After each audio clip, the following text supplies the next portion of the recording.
So I take a look at a lot of your guys' PCs, right? Almost on a weekly basis. And I would say about 3 out of 5 of those PCs are using none other than the Lian Li O11 Dynamic, which is a very popular case for a number of reasons. It has terrific airflow, great thermal performance. It's super flexible. There's a lot you can do with it. It's high quality, well thought out, easy to build in, and there's a bunch of other things that I could rattle off. The point is, the O11D is widely regarded as one of the greatest PC cases to ever hit the market. And today, that case just got better. Here she is, the Lian Li O11D Evo. Evolution continues. Here we go. It looks pretty similar. It looks pretty similar from the box. I can already tell you right now that this is not the same case. It is in a lot of ways, but there is so much more that you can do with this chassis compared to the original O11D. For example, the manual for the original O11D is 8 pages long. The manual for the Evo is 31 pages long, if that's any indication of just how much is going on here. But for the record, I'll be up front right out of the gate. Even though there's a lot you can do, a ton that you can do with this case right out of the box, if you really want to take advantage of its full potential and all the features, there are a number of accessories that you have to purchase separately in order to leverage them. Here's a quick glance at them. Lian Li just sent this all over with the case as well, and we'll take a closer look at all that stuff later on. But for now, let's get this thing out of the box.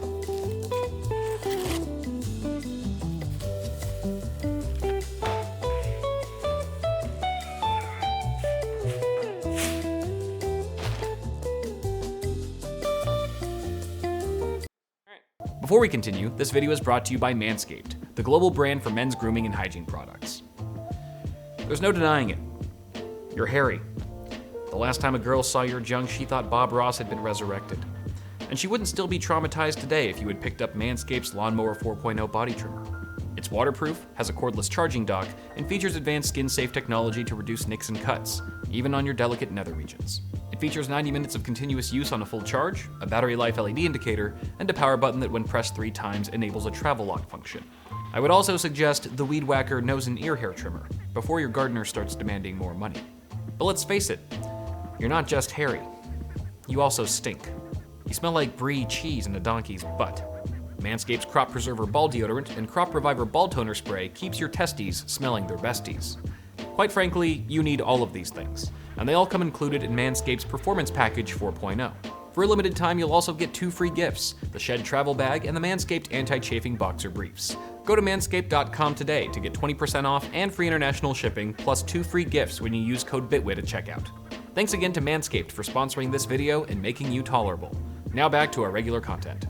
All right, so let's take a look at the outside of the case first and we'll work our way in. So here's the front. It looks pretty much the same as the original O11D. In fact, the entire case does from the outside. It sort of looks similar from the inside as well, but there's a few differences. We'll get into that later. You got a tempered glass panel at the front here, which I guess this brings up our very first add-on accessory that's sold separately. You can actually swap this out for a mesh panel right here, and it just pops in, I believe, with some push pins, looks like it. Yep, so toolless, that's very nice. And then on top of that, it also comes with this kit. The mesh panel also comes with these fan mounts. So you just mount them vertically to the front of the case like this, and depending on how far you space them apart, you can either mount up to 3 120mm fans or 2 140mm fans. Like the original O11D, there's already a ton of airflow going through this case, but if you just want to maximize the airflow, then this is the kit for you. We also have a power button right here, which is kind of interesting. It kind of wraps around the edge, the corner of the case. So I guess depending on if you have the case on your right side or your left side of your desk, it just makes it more accessible and easier to press.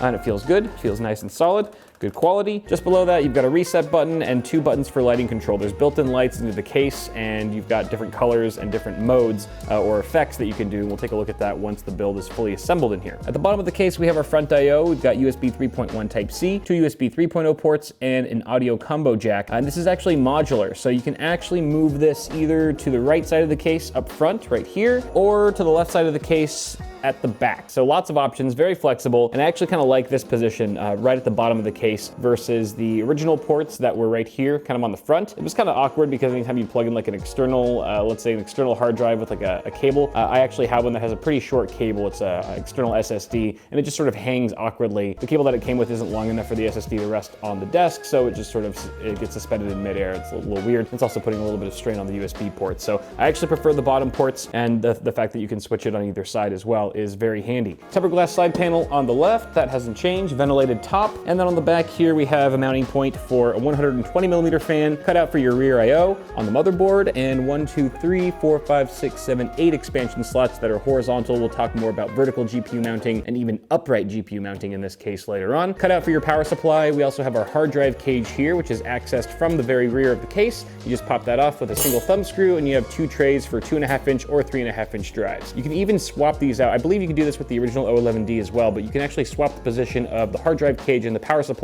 if you wanted to reverse them, or you could even take this out completely, remove the hard drive cage, and have a second power supply if you wanted to have a dual PSU system. Above the hard drive cage, we have a grommet that you may or may not use depending on how you mount your GPU. If you decide to mount your GPU upright, this will actually be where you pass through your video cables, and again, we'll explore that later on. We have a ventilated side panel on the right side, pops off with some push pins. It's actually fairly loose right now because this is a sample. This is not a retail model, but the retail version will have magnets that allow the side panel to stick on more securely. But it just pops out with some toolless push pins, very easy. We'll take a look at that side, cable management side, in just a bit. I think that pretty much sums it up for the outside of the case, other than a removable dust filter that you get at the bottom. Let's go ahead and actually show you that really quick. So here's your removable dust filter, pretty straightforward. And then here you can sort of see those mounting points for the I/O panel if you did want to relocate it either again to the left side or the right side of the case. And as you can see, there's plenty of ventilation here if you want to mount fans or radiators. The bottom of the case supports up to 360mm rads or up to 280, depending on whether you're going with 120 or 140mm fans. I believe the panels come off the same way as they did on the O11D. So 2 thumb screws for the top panel. Side panel just lifts up. Much easier to do with 2 hands. Oh boy. Oh, you know what? I stand corrected. This panel doesn't just slide up anymore. There's actually push pins, so you fold it out like that. Haha. Still toolless though. I'd imagine it's the same for the front panel. Yes. Taking a look inside this beast, there is much to discuss. Let's start with the motherboard tray first. So, supports up to BITWIT.TECH boards. You've got grommets at the top, on the sides, 1 and 2, very generously sized, and also some generous cutouts at the very bottom, just below your motherboard. So, cable management should be a breeze. There's also a large CPU cooler cutout, so you can access the back of your board if you ever need to swap out your CPU cooler without having to uninstall your motherboard. Very nice to see there. We also have a removable bracket. So, we have a modular bracket at the bottom now with a single thumb screw. You just remove that, and voila, you can mount up to 360 or 280mm radiators here. But wait, there's more. If we slide this bracket back in, we also have the option to use these included drive mounting bars. So they kind of mount like this, one there and one there. And with these bars installed, you can actually mount up to 2 3.5-inch drives. They would be stacked like this, or you can do 4 2.5-inch drives, whether they be hard drives or SSDs, of course. And Lian Li has also included these anti-vibration pads made of rubber, so you can just pop them in the little holes there so that there's no vibration noise if you are using hard drives down here. Oh, one neat thing I forgot to mention about the motherboard area. Lian Li's also included a GPU sag bracket, and it's very clever how they've done this. I don't think I've seen this before, but you guys let me know if you've seen it on other cases. Basically, they include this, or two of these raised standoffs along with this bar, and you basically replace the standoff in the middle and the one at the bottom middle with these longer standoffs, and from there you can mount this bar onto that. Well, mount your motherboard first, mount this guy onto it, and then you have these little L brackets that go like this. So let me see. Hold on. All right, now that I have my hands free, I can kind of give you a visual on how this looks. So the bar would go right there, and you get this little L bracket, boom, and then you just kind of adjust it wherever you need it to be, depending on where your GPU is setting. And there's actually 2 of these guys that come included if you're doing a multi-GPU setup, and there are also anti-vibration pads or just rubber pads with adhesive on one side that you can just slap on there so that your GPU is not resting up against anything that's going to scratch it. On the right side of the motherboard tray, we have a bracket on the side of the case that's very familiar, pretty much identical in a lot of ways to the original O11D that can mount up to 360mm or 280mm radiators. It is fully modular, and I really love the way that they've done this. See this guy right there? Looks like a standard Phillips head screw, but you actually push it in, and then you can pull out the bracket like so. Kind of just comes down like a drawbridge, and you can remove that so it makes it easier to install fans and radiators and that sort of thing. Or you can replace this with the included drive bracket. Where is it? Where? It was around here somewhere. Oh, duh, it's right in front of my face. Okay, so basically this can pop in its place. Oh. Boom. And just like that, you can mount 2 3.5-inch drives or 4 2.5-inch drives, very similar to the bottom bracket that we just looked at. And again, you would use those anti-vibration pads wherever you need them. But wait, there's more. This is also the bracket that you would use if you wanted to opt for an upright GPU mounting orientation, which is completely new to the O11D Evo. And basically the way that works is you would have to buy, once again, a sold separately kit for upright GPU mounting. So this is basically part of the kit. It sort of mounts to the top of the case like there. There's actually 4 4 screws that you would screw it in with, boom, boom, boom, boom. And then you can actually mount the GPU kind of like hanging down in an upright position. So it'd be kind of like this, and the cable would come out. Your video outs would be right here, of course. You'd probably loop them up over here, around the back, along the top, and then again out through that grommet at the back of the case that we mentioned earlier. So that's pretty handy. Oh yeah, the kit also comes included, the upright GPU kit also comes included with a riser cable. Let me make sure this is PCIe Gen 4. It actually doesn't say on the manual if it's Gen 3 or Gen 4. I would imagine it's Gen 4 because this case is releasing in 2021. It's a high-end case, but I'll put it somewhere on the screen once I find out, or if I forget to do that, I'll put it in the comments. What I'm curious though, because when I do a build in this today, I am gonna mount the GPU in the upright orientation with this add-on accessory, just because I think it's fairly unique to the Evo, probably one of the more unique things about it, and I just kinda wanna see how it works and how it looks. I'm very curious though, how it's gonna look with this riser cable, basically connecting from the GPU PCIe slot, or PCIe connector right here, going to the motherboard. It might look a little funky. I'm gonna have to, or I guess, let's see, I guess it would kind of come from up here and then go down and then into the top slot of our motherboard. I believe the manual says to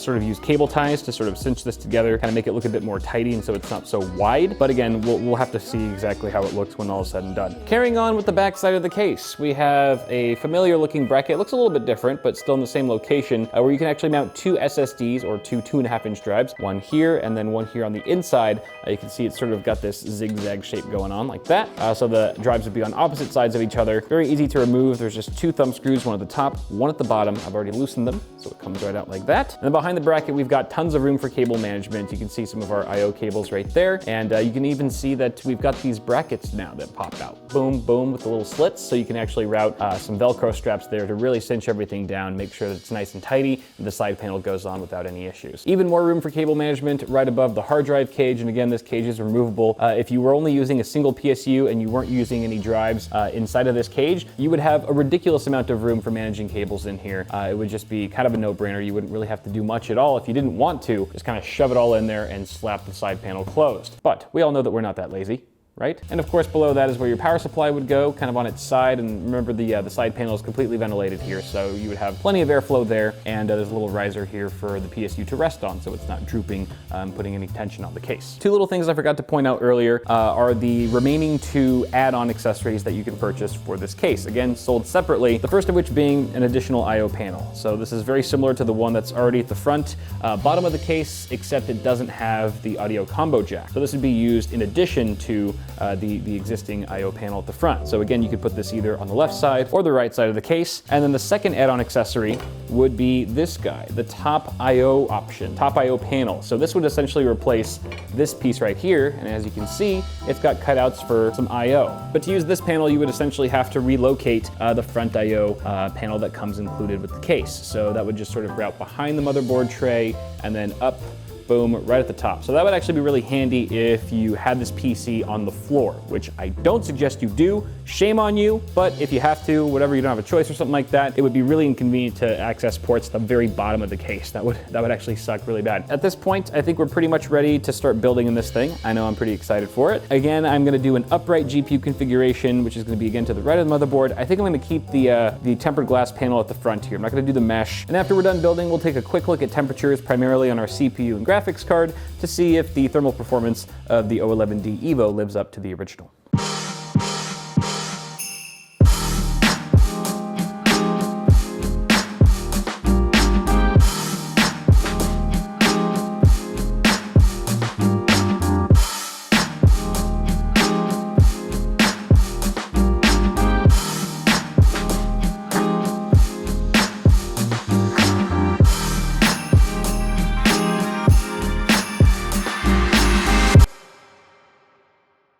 All right, here it is. Here's the build. Honestly, not like the nicest looking build I've ever put together, but I wasn't really going for aesthetics. I was just trying to hone in on the build experience so I can relay my experience to you guys. I build a lot of PCs, right? And it's been a while since I've gotten this frustrated with a build. And it all mostly has to do with this right here, the upright GPU mounting system. So I have a lot of gripes with it. For starters, look at, I barely get a finger in there. How am I gonna fit 3 PCIe cables? Mind you, each cable has an 8-pin, a 6+2 pin coming off of it. I couldn't even get this one through. You know, they're daisy chained, right? And at first I just used the daisy chain connector, pushed that through, but it was getting caught. It wasn't long enough. It was the other connector on it was getting caught, and I wouldn't actually reach the plugs on the GPUs. I had to shove both connectors on each cable through this tiny ass hole. Why is it so tiny?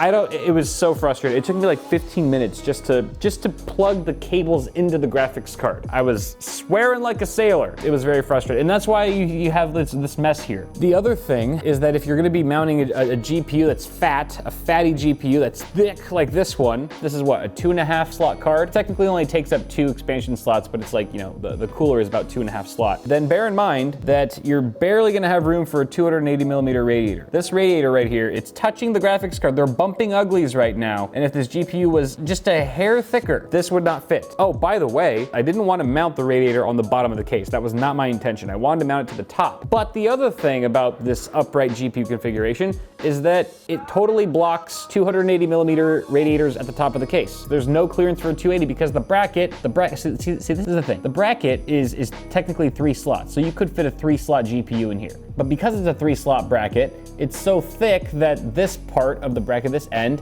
it interferes with a 280mm rad at the top. And it's annoying because I'm only really using 2 slots. If this was just like, I don't know, a piece you could remove so that this bracket was more shallow and went deeper into the case, I could have easily fit this radiator at the top. But instead I had to mount it at the bottom, which is not good because typically you don't want your radiator below the pump. Because what that does is it essentially brings air bubbles towards the top of the loop, and you don't want little air bubbles next to your pump because it could potentially dry run. You never want to run your pump dry, even if it's like partially dry, because that can wear out the lifespan, shorten the lifespan of the pump. It's not good for longevity, so I would never run this build in this configuration long term. This is just for the purpose of the build stuff because I had no choice. I had no choice because this was taking up the room. Fuck ah! Also, this is kind of annoying. The video cable that you gotta pass through goes around the backside. You know, it's fine, it works, it passes through there. But I mean, if you think about it, anytime you want to plug something in or unplug something out of your GPU, you have to basically remove 2 screws and 3 side panels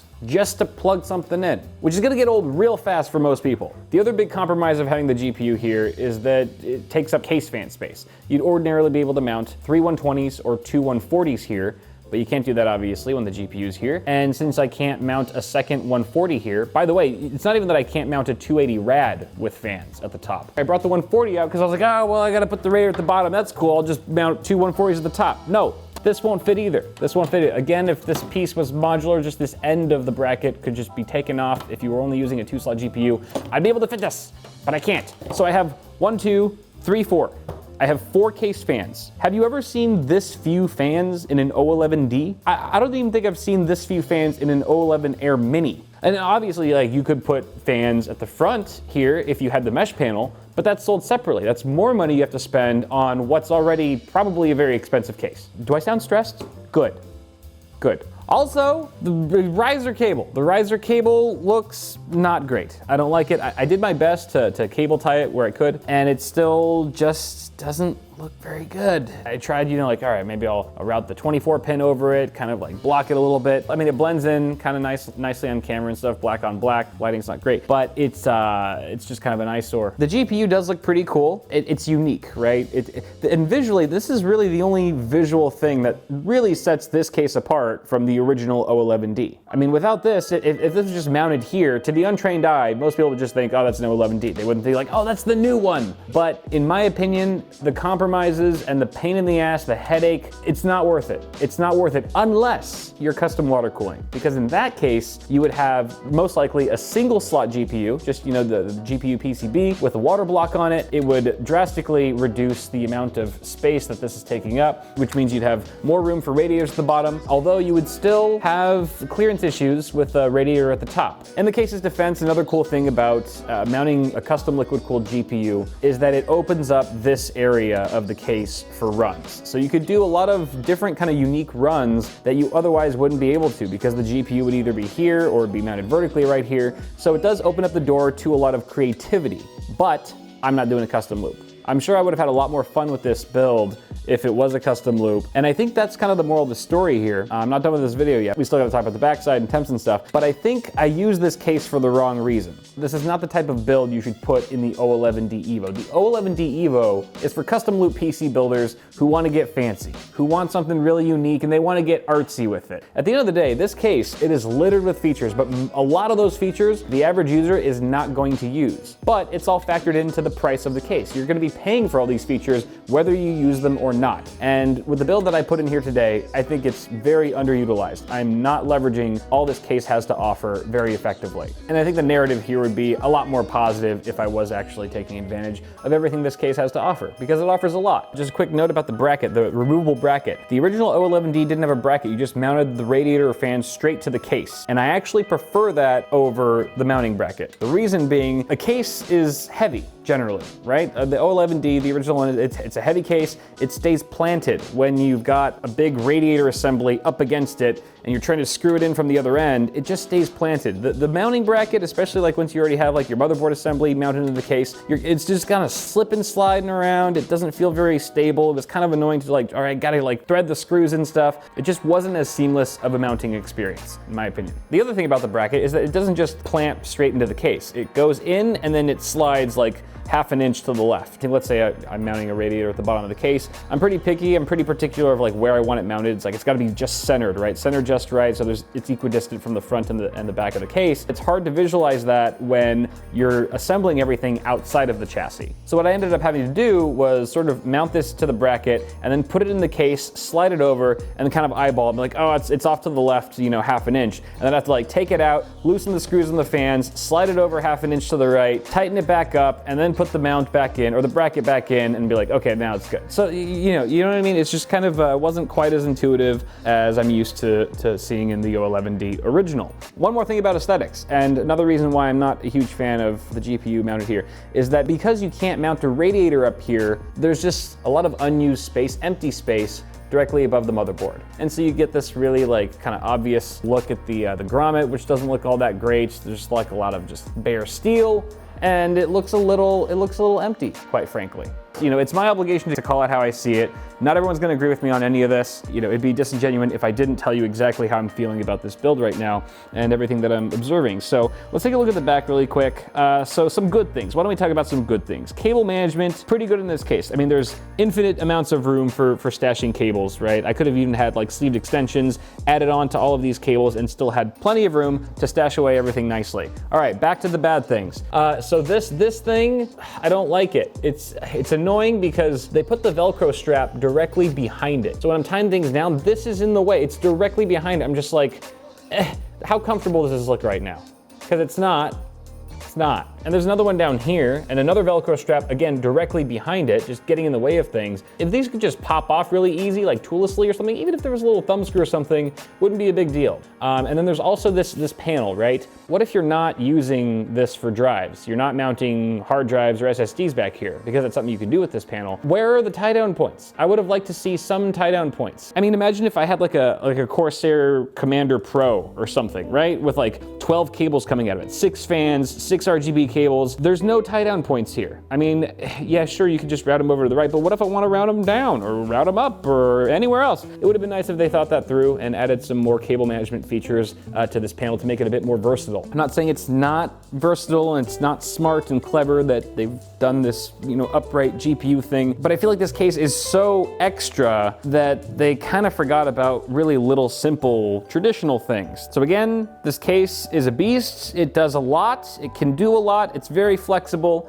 very versatile, but I don't think it's for the average builder. I think this is for someone who, again, is doing a custom loop build and they want to get fancy with it. They want to try something new and they really want it to look unique. This is, again, the most unique, visually speaking, the most unique thing about the O11D Evo versus the original O11D. And it's the biggest pain in the ass to work with if you're using a fatty air-cooled GPU like I am today. You know, that being said, I am very interested to see people using this case for the right reasons, for the proper types of builds, for something just balls to the wall that would be on the CES show floor, something like that, completely custom cooled. And I think this case is gonna do really well for those users. But for the average person, if you're just doing a build, regular build, just get the O11D. You're gonna pay less money and you're not gonna be paying for a bunch of extra features that you're not gonna use. Okay, temps, how are the temps? Let's look at temps.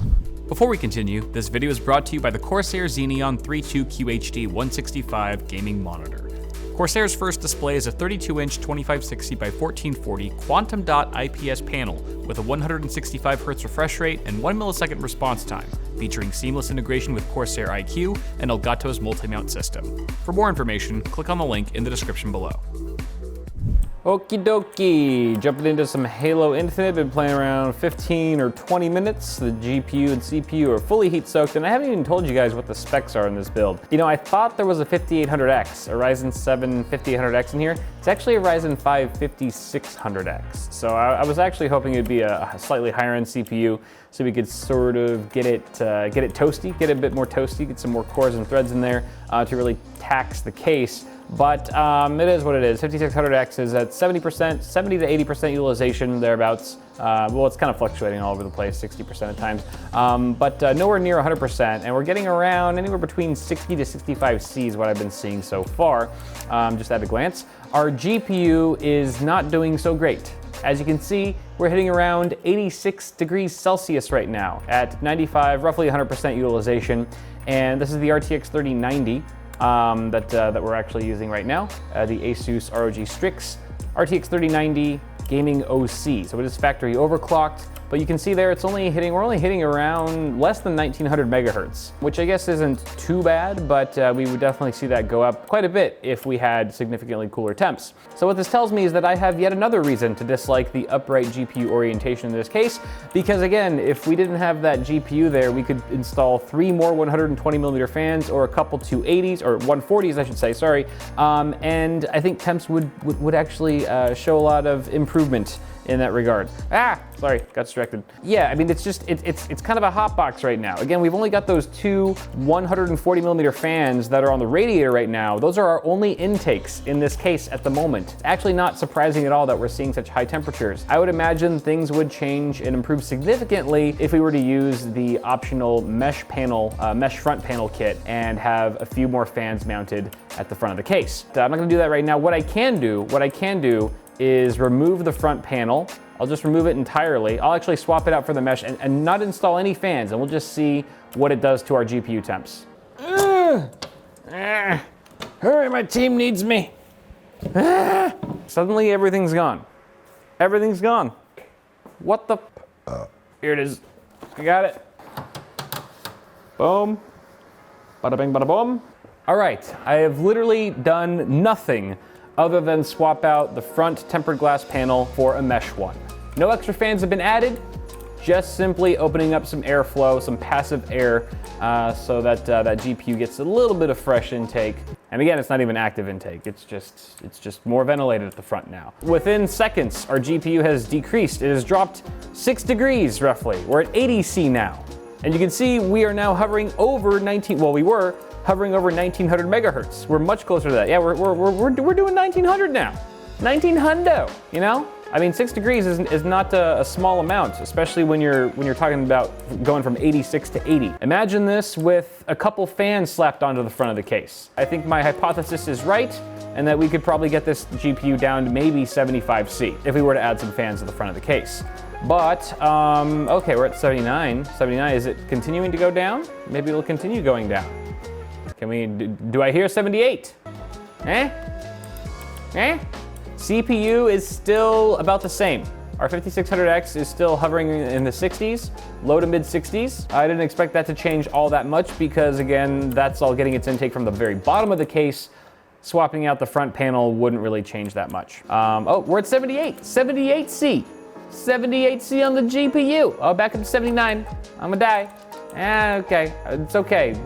Don't feel too good about yourself. Don't get cocky. Filming a video. So I firmly believe that the temperatures in the O11D Evo have the potential to be very good, and the thermal performance is probably on par, or maybe even better than the original O11D. But with the current setup that I have and the configuration with this upright GPU and a very limited number of fans, especially for this chassis, it's really no surprise that we're seeing some underwhelming results with the graphics card at the moment. And you know, the other thing that kind of sucks is that this mesh front panel that's made quite a difference here is sold separately. It's not included with the case. At least I don't think it is. If it is, then I'm so sorry, Lian Li. I didn't catch that in the reviewer's guide that it was included. I'm pretty sure it's sold separately. But if it is sold separately, that's kind of a bummer, because anyone who wants to take advantage of this upright GPU configuration is going to have to pay extra if they want semi-decent temps. Unless they're doing custom water cooling, which again makes a case, pun intended, for really only buying this case if you're going to do some custom loop action. This is just my opinion. This is my opinion. But I think if you're just buying this case for a regular build, you are wasting your money. There are other cases that will do the job just fine, that won't have a bajillion extra features that you won't be using, but you will still be paying for. The moral of the story here is that I should do a sick-ass custom loop build in this case. Okay, but I would have to do it with the upright GPU. It would be the upright GPU redemption build. If you want that build to happen, let me know, give me some ideas. Give me a theme, give me a color scheme, whatever. Just blow up the comments, feed the algorithm that special sauce, and that's pretty much all I have to say about this case. It's a very interesting review. If you liked it, toss a like on it before you go. Get subscribed for more tech content on the way, and I will see you after I play some more Halo Infinite for the next 5 hours. I love this game.